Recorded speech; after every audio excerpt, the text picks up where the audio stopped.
Howdy people, and welcome to this video. Today we're going to be taking a closer look at the upcoming tier 8 German premium tank, the Rheinmetall Skorpion G. I can safely tell you this is going to be one hell of a premium tank. In fact, it's ridiculously good for a premium tank. Not that I'm complaining, because I'm going to want to buy it. Well, the first thing we notice is the cool looking camouflage with the two scorpions on the top here. It makes you want to look dangerous and all. No, dangerous, kill everyone. Yeah, but this is basically it's called Rheinmetall Skorpion. Not sure what parts from the Scorpion it has besides the paint job there. This is pretty much more like a crossover between the tier 10 grill and the tier 8 Rheinmetall, and I'm gonna show you why in a few. You'll see this tank is extremely good for a premium tank. The best way to talk about this tank is to compare it with the tier 8 Rheinmetall. So let's just do that straight away. On the left side we got the Rheinmetall Skorpion G, on the right side we got the Rheinmetall Borsig Waffenträger, of course with the 128mm gun. Not talking about the bigger gun. In any case, I think the way to play the Borsig is with the 128. So, okay, straight away, we can see that the Rheinmetall Borsig has a better DPM than the Skorpion. 2,409 versus 2,666. Illuminati.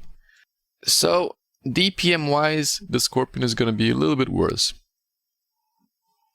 But they both share the same gun, 246 penetration, 490 alpha damage. The rate of fire is 492 on the Skorpion versus 544 on the Borsig. Of course, the reload time 12.20 versus 11.03. It's not going to make a big difference. DPM is not everything, so don't be worried about it. It's the same 128 caliber on both. The shell velocity 920 on both tanks. The shell velocity is pretty good, honestly. And 30 ammo capacity on both the tanks. Don't be alarmed, 30 is more than enough to do a lot of damage. Remember, this gun is 490 alpha, so you got potential to do quite a lot of damage. Straight away, the aim time of the Rheinmetall is better than the Borsig, 2.01 versus 221. The accuracy, 0.29 accuracy on the Skorpion versus 0.34 on the Borsig. So if you thought the Borsig gun is accurate, well, wait till you test this one. It's pretty much grill 15 accuracy. Especially if you put chocolate and stuff on it, you can get it to 0.27, I think. So that's pretty good. Going down to the dispersion on the move during tank traverse and turret traverse, where these are slightly better on the Borsig, 0.26 versus 0.22, 0.26 versus 0.22, and 0.16 versus 0.12. So on dispersion chapter, the Borsig is better. The gun elevation, 14 degrees on the Skorpion versus 15 degrees on the Borsig. And the gun depression, which is more important, 7 degrees on the Skorpion versus 5 degrees on the Waffenträger. But the Skorpion has like 6 degrees in the front and 7 degrees to the side. It's still more than the Borsig, if you want to put it that way. So it even has more gun depression. So now that we got that sorted out, well, you can be the judge if the Rheinmetall has the better gun. I think it's a better gun, let's be honest. It's accuracy, unbelievable. Let's go down to mobility, which is another key factor about the Rheinmetall Skorpion. Straight away you can see that the Skorpion has almost double the top speed of the Borsig. 60 versus 35. Also 20 reverse speed versus 12 on the Borsig. It has better horsepower. A lot better horsepower, 650 versus 207 on the Borsig, which means, of course, better power to weight ratio, 17.13 versus 10.12. On the other hand, the Borsig has better terrain resistances, 115 versus 0.86 on hard terrain, 144 versus 1.05 on medium terrain, and 228 versus 201 on soft terrain. Don't be alarmed though. The Skorpion accelerates way faster than the Borsig. And another factor, they got the same turret traverse, 18.77, but the tank traverse of the Borsig is better, 30 versus 38 degrees. So mobility chapter, this thing is going to be amazing. Both tanks are highly unarmored. Let me just show you the armor model. 30, 14, 14. You're complete paper, so don't really expect anything to bounce, just like the normal Rheinmetall. Another factor is the Skorpion has 50 more hit points than the Borsig, 1150 versus 1100.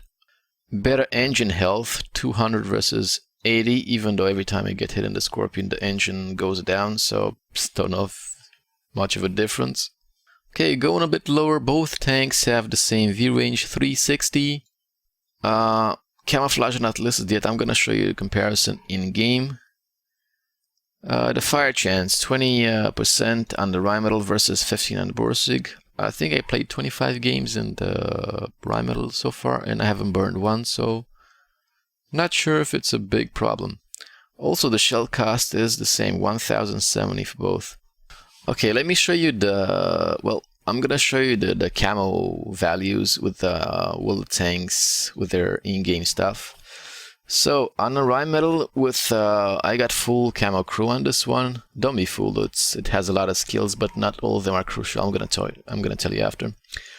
So with the full camo crew, we got 22 and 15 camo values. Okay, if you go to the tech tree and check out the Rheinmetall with well, I think these values are listed with no crew. So the values for the Rheinmetall are 22 and 13.5. So you can say that the Rheinmetall Skorpion has the same camo value with the full camo crew as the Rheinmetall Borsig without a camo crew. So if you think the base value of the Borsig, the base camo value is good, then this will be pretty good. I don't think the camouflage is that bad actually, so well, it's not that bad. These are not bad camo values. I was talking about the shell cost, 1070 for the AP shell, very cost effective. You probably won't have to shoot gold ammo unless you get into tier 10 games and don't know, you're maybe shooting at an E3 or something from big distance. So 1070, very cost effective, 4800 for APCR shell, and 935 for high explosive.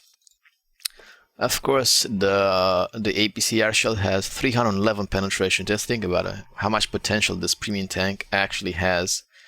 And if you check out the stats I got with Brothers in Arms and Chocolate right now, 10.3 seconds reload time, 1.72 aim time, 0.27 accuracy. This thing is going to be a monster. Well, it already is a monster, so this is one time, well, not the only time, where the premium tank is actually better than its normal predecessor.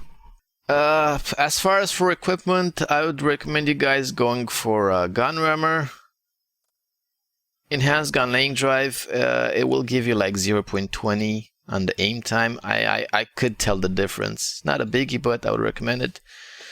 And either go for optics or binos. It just depends on the playstyle. I like to move around a lot, so I go with optics. But I don't know, if you like to be a bit more passive, you can go with binos. So with optics, you got 448 view range along with chocolate. So as for consumables, well, pretty self-explanatory. This thing is going to get a lot of module damage since it's paper, so you might want to roll with a larger repair kit or a large first aid kit.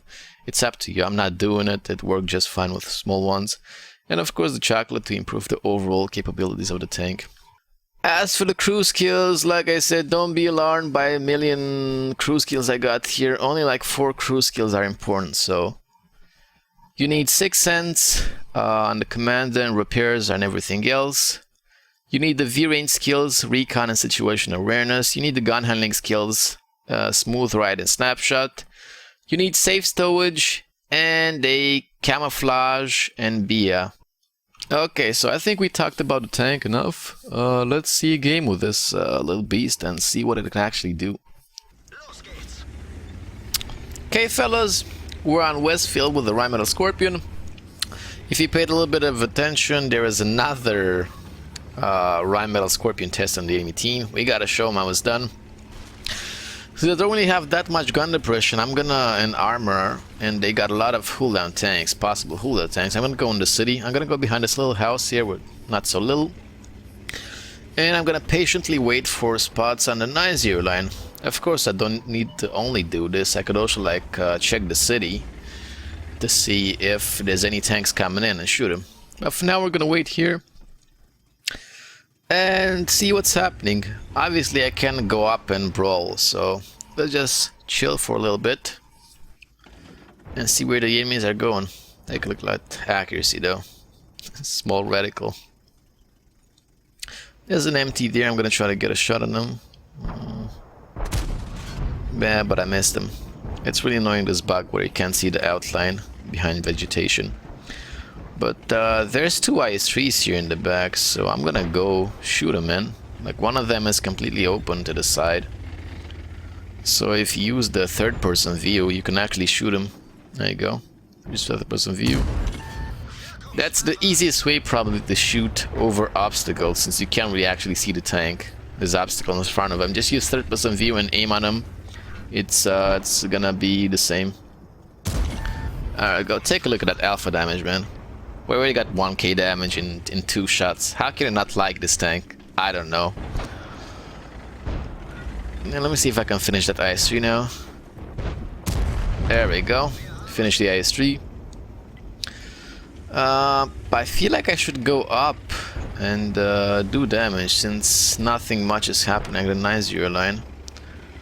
Let's go up there and see what we can do. You can kill the other Rheinmetall.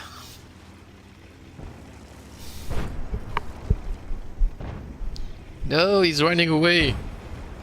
Don't do this. I think this IS-3 is gonna get him in the meantime. Yeah, there is a huge amount of focus on these test accounts, indeed. There's an SE there. Let me slap him a little bit. There we go. Half health gone. More than that. these damage rolls, man. These damage rolls. This is probably gonna be, well, it's already my favorite tank. I thought I loved the FCM. Well, there we go. I got the bad RNG roll on the Super Pershing. Normally you can pen a Super Pershing with no problem with this penetration, but that didn't go in.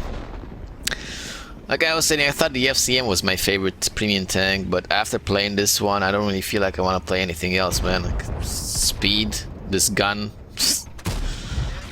And we got another shitty RNG roll on penetration there. We didn't pen the Pershing.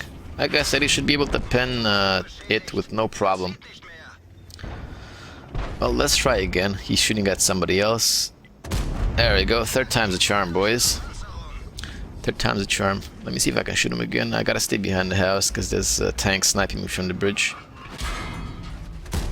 There we go. Another roll. I don't really mind trading like this, you know. I'm doing double the damage he does to me.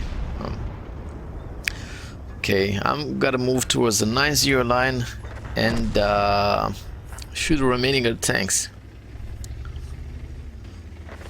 Like, I'm pretty sure there's gonna be a huge inflation of these tanks. If you guys remember the times when Type 59 was being sold, there were like Type 59s everywhere. I'm pretty sure it's gonna be the case with this tank, because it's that good. It's really good. There's a T-34, but I missed him. I got the habit of snapshotting a lot, so yeah. The tank is too good. That being said, I hope Wargaming doesn't nerf it though, because I want to play it like this, you know? I want to play it like this. I don't want it nerfed. T-34 is going in. Somebody detracked him again though.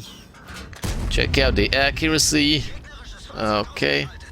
We gotta move in a bit more. There's still tanks we gotta kill. There's MT, Skoda, and T-44 and an FVRD. Engine is damaged, but we're still rolling. I told you, every time you get shot in this tank, the engine is gonna go down, so be prepared. There we go. You can't have only the good stuff, I guess. You gotta have downsides. Yeah, if you think about it, the downsides of this tank compared to the Rheinmetall, to the normal Rheinmetall, are, well, worse camo values and a bit worse DPM. But in return, you get double the top speed. Yeah, better acceleration. I can't really complain.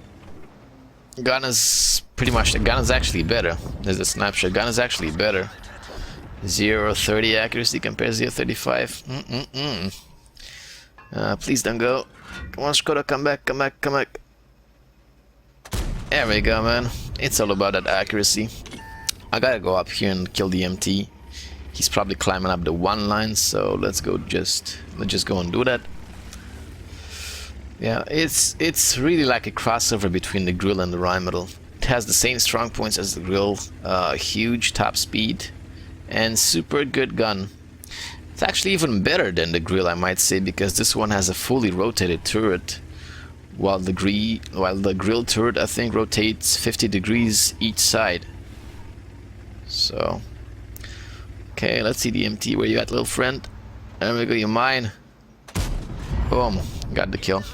So, we got an ace tank reno on the tank. We got 128k credits, almost 129k, 2148 XP. We got ace tanker and sniper medal.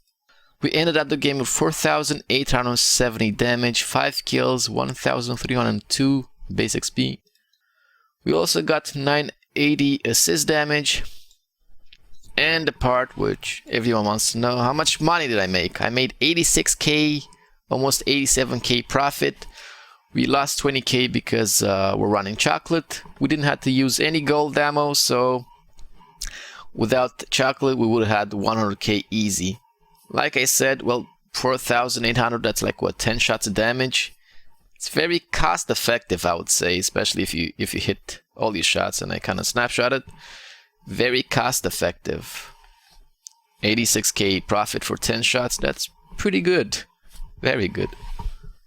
I think that kind of concludes our review of the tank, fellas. Hopefully you enjoyed it. If you did, don't forget to like and subscribe. And tell me what you think about this tank in the comments below. Do you think it's good? Do you think it's too good?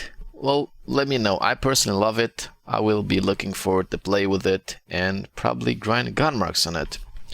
I will see you guys next time. So thank you for watching and goodbye.